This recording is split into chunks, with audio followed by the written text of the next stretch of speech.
konstitusional bersyarat selama berikutnya 2 tahun. Kan diberikan 2 tahun. Jadi artinya yang disebut dengan bersyarat itu karena 2 tahunnya itu.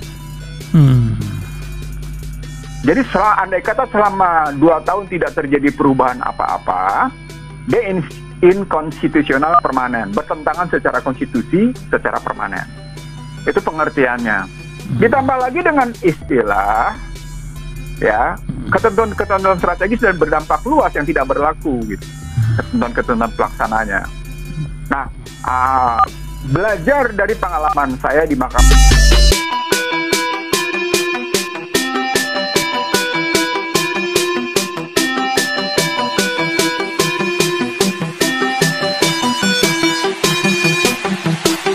Assalamualaikum Bang Ihsanuddin Nursi.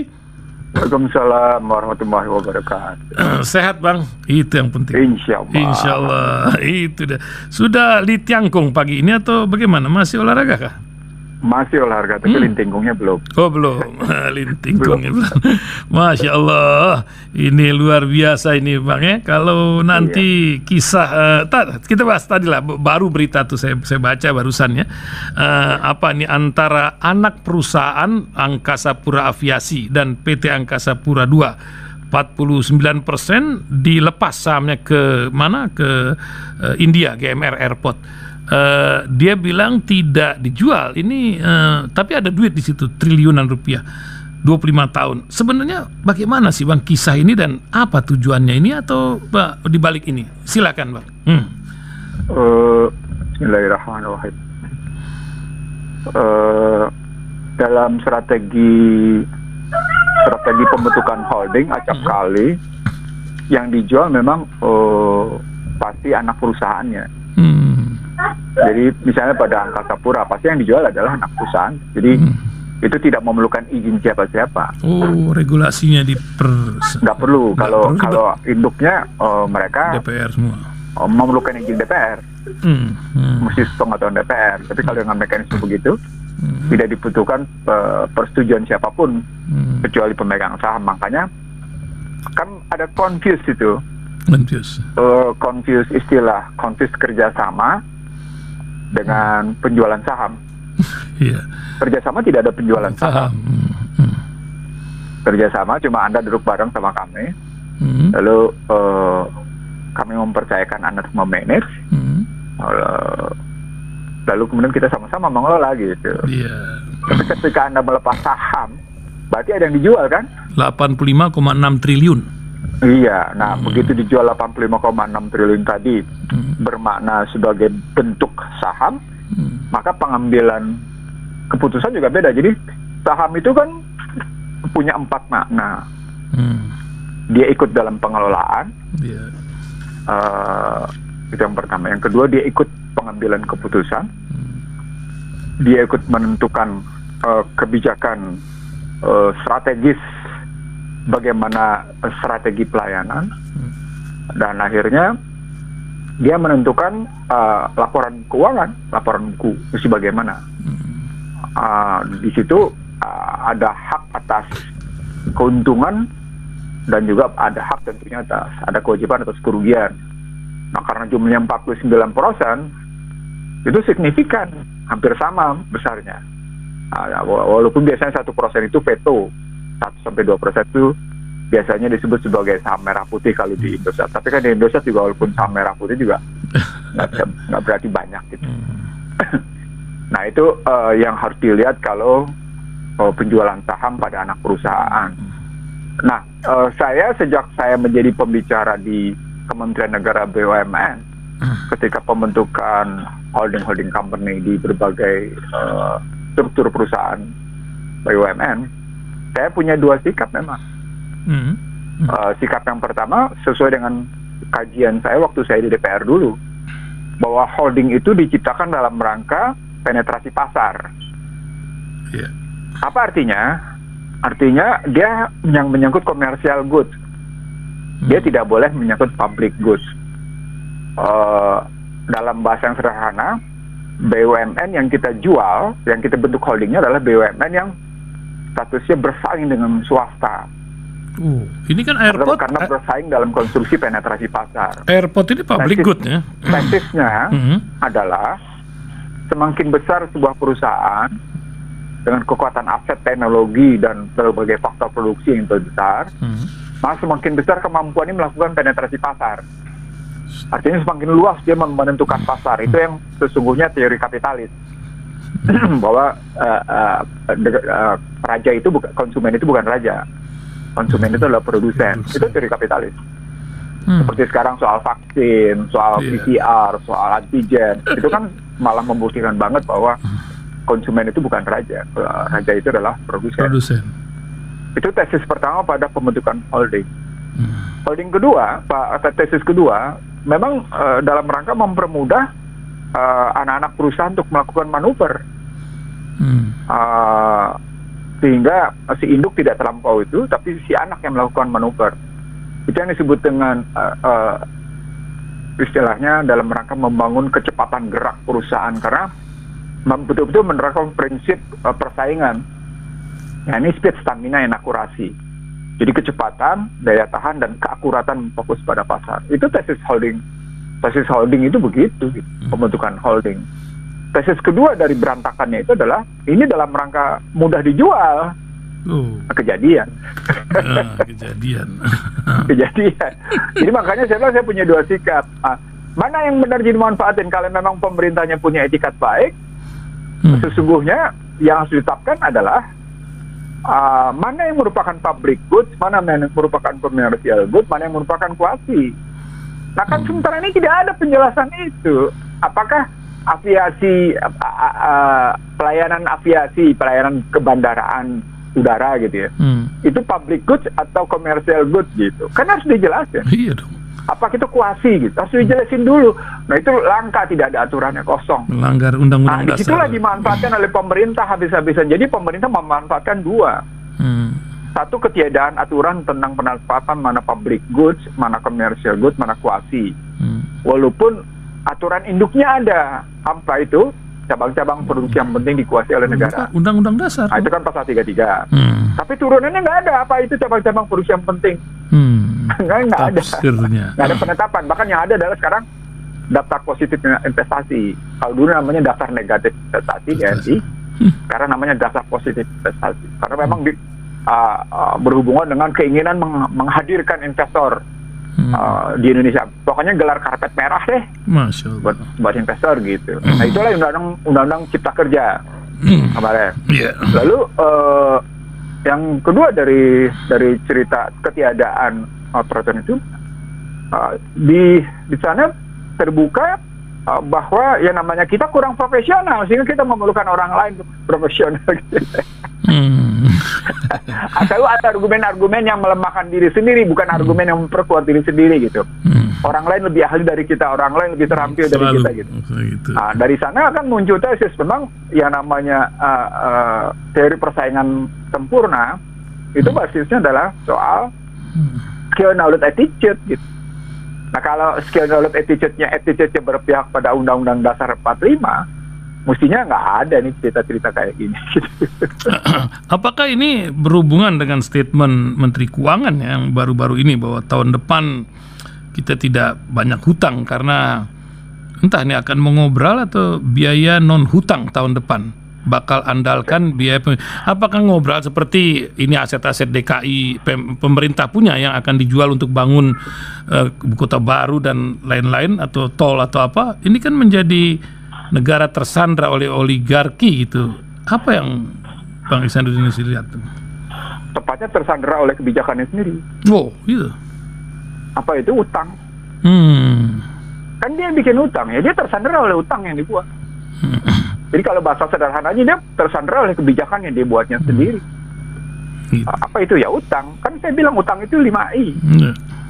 Ya dia tersandra pada intervensi, dia tersandra pada infiltrasi, dia terserah pada invasi, dia terserah pada intimidasi. Di mana tuntutan dia adalah pertumbuhan dan pertumbuhan gitu. Soal tanpa pertumbuhan adalah sesuatu yang memalukan. Pertanyaannya kan bukan soal pertumbuhan atau tidak pertumbuhan. Apa yang ditumbuh? Karena teori pertumbuhannya sendiri gagal kan, trickle down effect itu.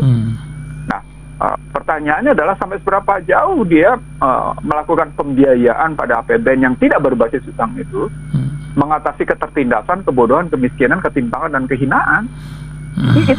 Itu filosofi yang dibangunnya itu dulu gitu. Filosofi dan paradigmatik kebijakan fiskal dan moneternya itu dulu. Jangan bicara pendekatan strategi dan fungsinya, tapi Anda mengabaikan pendekatan filosofi dan pendekatan paradigmanya. Baru kita bicara pendekatan strategi dan punya. Oke, kalau kita memang bertujuan mengatasi 5K dan kemudian menghindar 5I gitu kan gitu. Betul, mengatasi ketertindasan, menolak ketertindasan, menolak kebodohan, menolak kemiskinan, menolak ketimpangan, dan mencegah kehinaan. Maka kita harus mencegah terjadinya 5I, bahwa kita tidak akan diinvasi, kita tidak akan diintervensi, kita tidak akan diinfiltrasi, kita tidak akan berhasil diintimidasi, dan tidak akan berteriak-teriak soal inflasi. Nah, inflasi ini hubungan dengan nilai tukar, apalagi utangnya pakai uang asing gitu. Wah, makin asik inflasi gitu. Baru kita bikin strateginya bagaimana mencapai itu gitu. Baru kita bicara fungsinya soal alokasi anggaran. Itu struktur berpikirnya begitu gitu, runtun. Ini bukan ngajarin ya. Ini bukan ngajarin. Saya tidak ngajarin pemerintah yang cerdas itu gitu ya. Tapi ini yang saya omongin sejak saya jadi anggota dewan dulu hingga hari ini, walaupun saya tidak pernah bosan gitu. Saya omongin ke Budiono, saya omongin ke waktu itu ke Mari Muhammad, saya omongin ke Bambang Subianto, saya omongin lagi ke Ginanjar Kartasasmita. Itu zaman saya anggota dewan, saya sudah begitu gitu. Jadi bukan hal baru. Ya, memang ini jadi sebuah fenomena, karena negara ini kan dibuat berdasarkan aturan-aturan. Tapi kemarin itu ada kabar ini aturan yang dibuat ini menjadi blunder ketika MK membuat sebuah keputusan.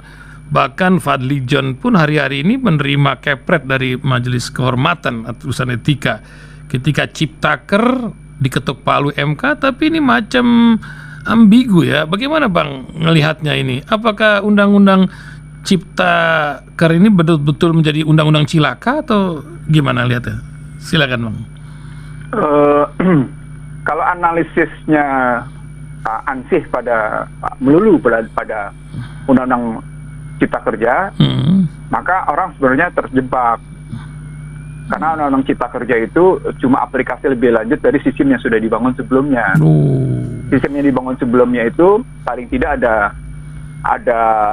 3 undang-undang, bahkan ada 4 undang-undang yang menjadi basisnya. Yang pertama adalah Undang-Undang 2499 tentang lalu lintas devisa dan sistem nilai tukar. Itu menyatakan bahwa devisa mengembang bebas, sistem pembayaran bisa diberikan ke pihak ketiga, begitu modalnya. Itu yang mengakibatkan rupiah bisa diperdagangkan, rupiah selalu gonjang-ganjing, nggak karu-karuan. Sama seperti tensi tubuh kita nggak karu-karuan, turun naiknya, itu karena pakai lalu lintas devisa gitu. Itu Undang-Undang 2499. Lalu pakai Undang-Undang 2507 tentang penanaman modal, apa saja silakan masuk modal gitu. Kecuali soal pertahanan misalnya, kecuali soal narkoba misalnya begitu. Itu 2507. Ini 2 undang-undang ini saya mau gugat di 2015, tapi hilang lenyap, nggak karu-karuan di mana-mana gitu. Seperti saya tulis di Bangsa Terbelah. Lalu berikutnya Undang-Undang 38 2008. Ini bukan hanya modal yang bebas, ini bukan hanya barang yang bebas, tapi ini juga soal lalu lintas tenaga kerja asing yang bebas sepanjang diatur dalam ketentuan perundang-undangan. Jadi tenaga kerja asing itu jangan diiniin karena sudah dituang dalam peraturan gitu. Apalagi sudah dinyatakan negara ini negara bebas visa gitu untuk 114 negara gitu. Jadi Kuala Namu jangan kaget nanti menjadi efek domino dan banyak orang asing yang dan akan banyak orang India atau orang India aca-aca gitu dan jangan heran itu. Lalu itu 3 undang-undang sudah. Lalu berikutnya mesti dilihat lagi undang-undang perdagangan dan undang-undang ketahanan dan kedaulatan pangan gitu. Lalu dilihat lagi undang-undang tentang perindustrian. Itu modal semuanya begitu. Nah, basis itulah termasuk undang-undang sumber daya mineral yang kemarin direvisi. Itu naik, disatukan, dimudahkan dalam rangka karpet merah gitu. Kalau pakai istilah istilah pemerintahan asing ya. Karpet merah bagi investor. Nah, untuk menjadikan karpet merah ini demikian empuk, memang karpet merah ini harus disusun, harus terdiri atas komponen-komponen yang memang memudahkan orang untuk menikmati jalan karpet merah ini dengan baik gitu. Tadilah karpet merah ini punya fondasi undang-undang yang saya sebut tadi. Nah, salah satunya dijahitlah dengan undang-undang Cilaka, undang-undang Cipta Kerja. Nah, ketika Mahkamah Konstitusi pada 25 November pukul 13.17 lewat keputusan nomor 91 tahun 2021 menyatakan inkonstitusional bersyarat selama 2 tahun, maka pada saat dibacakan inkonstitusional. Tapi begitu ada kata-kata 2 tahun, dia menjadi kacau. Jadi pada saat undang-undang ini inkonstitusional bersyarat selama berikutnya 2 tahun, kan diberikan 2 tahun. Jadi artinya yang disebut dengan bersyarat itu karena 2 tahunnya itu. Jadi andai kata selama 2 tahun tidak terjadi perubahan apa-apa, dia inkonstitusional permanen, bertentangan secara konstitusi, secara permanen. Itu pengertiannya. Ditambah lagi dengan istilah ya ketentuan-ketentuan strategis dan berdampak luas yang tidak berlaku gitu. Ketentuan-ketentuan pelaksananya. Nah, belajar dari pengalaman saya di Mahkamah Konstitusi, belajar tentu bukan saya saja yang belajar dari putusan-putusan MK. Keputusan MK itu non-executable selama pemerintah tidak ingin melaksanakan. Tidak ada kewajiban. Etika. Kalau Anda ambil sumpah wajib melaksanakan. Tapi kalau Anda diam saja juga tidak masalah. Tidak ada kekuatan moralitas saja. Pilih aja Anda ngambil sikap yang mana. Tidak ada satu ketentuan perundang-undangan yang menyatakan bahwa ini wajib dilaksanakan kecuali Anda menggunakan sumpah jabatan. Dengan mewajibkan pengambil sumpah jabatan untuk melaksanakan undang-undang konstitusi dan undang-undang dengan seluruh-seluruhnya gitu.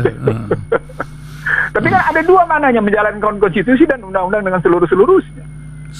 Tergantung siapa orangnya. Jadi pakai kalimat inkonstitusional bersyarat selama 2 tahun, sumpah jabatannya pun akhirnya bersifat ambigu. Disitulah kemudian orang menuding siapa nih sebenarnya Mahkamah Konstitusi yang bersifat ambigu kayak gini. Jadi balik-baliknya lagi soal putusan hakim Mahkamah Konstitusinya yang memberikan multi interpretasi pada putusannya sendiri. Nah, di situ kelihatan kenapa mesti jadi 7 tahun masa jabatannya gitu. Nah, itu rupanya. Ujung-ujungnya akhirnya begitu gitu. Ya. Apalagi ditambah lagi dengan ternyata unsur-unsur hakim agungnya adalah unsur partai gitu. Ya sudah, berarti kembali lagi ke dalam sistem bahwa partailah pemegang saham satu-satunya atas bukan lagi pemerintahan tapi negara. Karena dia masuk ke lembaga yudikatif, dia masuk ke lembaga lain gitu ya. Sehingga seluruh dimensi kehidupan bernegara bukan lagi govern, bukan lagi pemerintahan gitu ya, bukan lagi dalam rangka pengaturan, tapi dalam rangka state gitu, negara. Dia sudah partai politik jadi pemegang saham utamanya. Ya memang sistemnya dalam Undang-Undang Dasar 2002, partai politik satu-satunya pemegang saham, tidak ada pihak lain. Kalau Undang-Undang Dasar 45 ASRI itu bukan partai politik. Tapi kalau Undang-Undang Dasar 2002 yang diamandemen, memang begitu, partai politik satu-satunya sebagai pemegang saham. Nah, kalau putusan Mahkamah Konstitusi begitu, ya pahami background ini adalah soal pemegang partai politik, maka jadilah keputusannya menjadi multi interpretasi gitu. Kisahnya begitu, jadi ada latar belakangnya. Begitu gitu. Itu makanya saya berkali-kali ngomong di Rasil, saya kalau disumpah di Mahkamah Konstitusi, lihat wajah saya deh. Gitu. Saya sudah memberikan pesan saya bagaimana menghadapi itu gitu. Ini kan anak kandung Undang-Undang Dasar 2002, Mahkamah Konstitusi. Jadi anak kandung 2002, anak kandung Undang-Undang Dasar 2002 itu Mahkamah Konstitusi misalnya, contohnya ya. Betul. Lalu Komisi Yusdisial gitu. Kalau dibilang KPK itu anak kandung Undang-Undang Dasar 2002 salah, karena pada 99 sudah ada Undang-Undang KPK. Ya, nampaknya makin fuka saja kita ini. Wah, oh iya, jadi hasbi Allah wa ni'mal wakil, ni'mal maula wa ni'man nasir. Mungkin itu yang bisa kita begitu. Tapi ini Bang, ada pihak-pihak tertentu yang bertahan menikmati situasi kayak gini. Dan tentu saja mereka merasa nyaman di zona ini. Dengan sistem aturan kayak gini mereka menikmati betul dan mereka bertahan. Makanya ada kekacauan istilah pada pokok-pokok haluan negara yang ingin diwujudkan dalam model yang digagas itu dengan keinginan untuk mempertahankan situasi. Atau ada juga pihak yang menolak untuk terbitnya GBHN karena itu hanya didasarkan pada sistem Undang-Undang Dasar 45. Yeah. Jadi kan gagas pikir pokok-pokok haluan negara yang muncul selama ini sampai akhirnya ramai dibicarakan, bahkan sampai akhirnya dibawa ke forum akademik di Universitas Pajajaran dalam rangka proposal disertasi doktor gitu ya. Yeah. Itu kan menunjukkan ada problematik kacau secara filsafat keilmuan dalam perspektif filsafat keilmuan dalam analisis keilmuan. Filsafat keilmuan. Di mana bentuk kerancuannya? Kalau Anda menggunakan pokok-pokok haluan negara sebagai nomenklatur dari GBHN, itu berarti tunduknya pada Undang-Undang Dasar 45. Sementara pada prinsip Undang-Undang Dasar 2002 tidak ada pokok-pokok haluan negara. Kekosongan itulah yang kemudian mau dibuat dengan wujud Undang-Undang Haluan Ideologi Pancasila. Nah. Jadi benar-benar undang-undang tentang sistem pengembangan riset nasional dan pembangunan nasional berbasis haluan ideologi Pancasila. Sampai begitu berpikir ekonomi politiknya.